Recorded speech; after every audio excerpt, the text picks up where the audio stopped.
ప్రియమైన సహోదరి సహోదరులారా, మీకు శుభవార్త. 2025 సంవత్సరంలో మొత్తం 365 అంశాలను మీతో పంచుకోబోతున్నాము.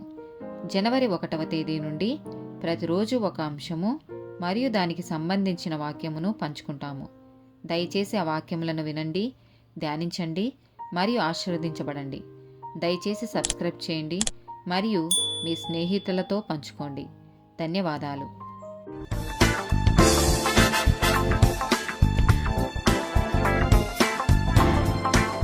77th డే టాపిక్ ప్రమాదం. కీర్తనల గ్రంథము 23వ అధ్యాయము 4వ వచనం.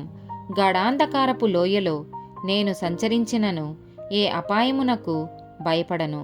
నీవు నాకు తోడయుందువు. నీ దుడ్డుకర్రయు నీ దండమును నన్ను ఆదరించును. కీర్తనల గ్రంథము 32వ అధ్యాయము 7వ వచనం.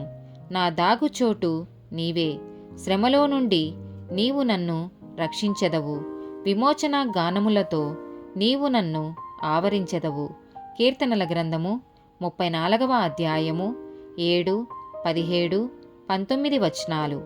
యెహోవాయందు భయభక్తులు గల వారి చుట్టూ ఆయన దూత కావలియుండి వారిని రక్షించును. నీతిమంతులు మొరపెట్టగా యెహోవా ఆలకించును. వారి శ్రమలన్నిటిలో నుండి వారిని విడిపించును.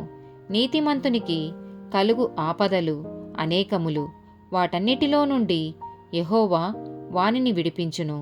ఆమేన్.